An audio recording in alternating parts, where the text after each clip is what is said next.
Night, Tucker Carlson broke down and said the one thing leftists did not want getting out. Apparently, even a man like Tucker Carlson has a breaking point.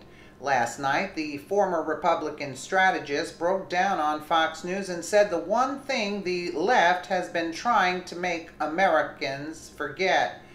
Tucker made an opening plea for America to realize that leftists have neutered the term racist despite racism being a bad thing.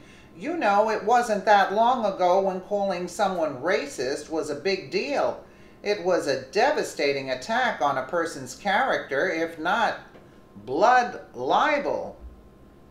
Now, everywhere you look, people just barely to the right of Al Gore being denounced as white supremacists, white nationalists, neo-Confederates.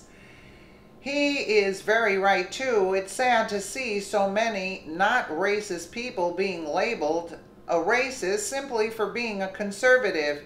That's all it takes these days to trigger an Antifa attack.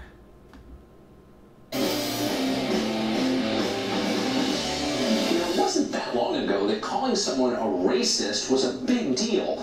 It was a devastating attack on a person's character, if not blood libel. Now, everywhere you look, people just barely to the right of Al Gore are being denounced as white supremacists, white nationalists, neo-Confederates. It happened to us last week. On a website called Mediaite, blogger Justin Baragona wrote a piece entitled "Tucker Carlson Isn't Even Trying to Hide His White Nationalist Leanings Anymore." His evidence for this? Well, it was a segment we did pointing out that the Democratic Party has basically given up trying to appeal to the American middle class and has started openly encouraging illegal. We didn't mention race at all because it's irrelevant. Stagnant blue-collar wages hurt black Americans in St. Louis every bit as much as they hurt white Americans in Des Moines. So how exactly does that qualify as white nationalism? Well, Justin Baragona didn't explain, nor did he accept our invitation to come on this show and lay out his reasoning, because like an awful lot of name callers, he's a coward. Too bad. It would have been interesting to hear someone tell us exactly what a white nationalist is and how we qualify. Baragona is not the first person to make that charge, by the way. It's absurd and untrue, not to mention conveniently imprecise, so typically we just shrug it off on the theory that it's pointless to argue with demagogues. But there's enough of that kind of libel flying around the country right now that we thought it might be worth taking a second to lay out clearly what this show believes on the question of race. Above all, we believe that skin color is not the most important thing about a person. What matters most is how you live, the choices you make, what you love, what you hate, how you treat others. Now that puts us at odds with the modern left, which classifies people first and foremost by their race. We think that's unfair. Your race is one thing you cannot control. You were born with it. That's why it's wrong to judge people on the basis of it. In fact, that used to be the very definition of racism before liberals changed the rules to exempt themselves from it.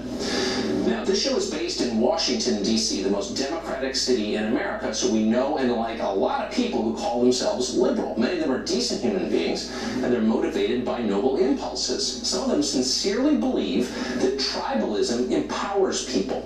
They're wrong. Tribalism diminishes people. It makes their unique qualities irrelevant. It lumps them into a pile with a lot of other people who just happen to look alike. It's dehumanizing. It erases the individual. Unfortunately, it's also politically hard to resist. Groupthink and race hatred are remarkable efficient organizing tools, as both parties have proved over the years. And so tribalism flourishes in this country. In the workplace, in the academy, in the media, the left has created systems where people are judged, punished, and rewarded solely based on their immutable characteristics. This is bigotry, the very definition of it. Yet, in an Orwellian sleight of hand for which they become justly famous, the left now claims that all who complain about this are themselves bigots. The most remarkable part is how quickly progressives have forgotten the lessons of the worst things this country ever did, slavery and segregation. Not everyone who looks alike is alike. Collective punishment is immoral. If you find yourself generalizing about entire groups, stop. It never ends well. And more than anything, people are more important than tribes. Every one of them is an individual created by God. Treat them that way. Absolutely. People are. Absolutely. Tucker points out that Americans used to recognize that bad working conditions hurt blue-collar black folks just as bad as blue-collar white folks. The divide has never been truly racial, and as a country, we used to know that. Tucker Carlson and myself both like to believe that the Republican Party is the true party of tolerance and unity. Even if we don't agree with another Republican on everything, we welcome them with open arms to help defend our Constitution.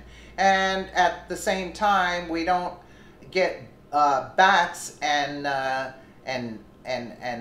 bottles full of urine and things and throwing it at people as the leftists do that claim to be for love, right?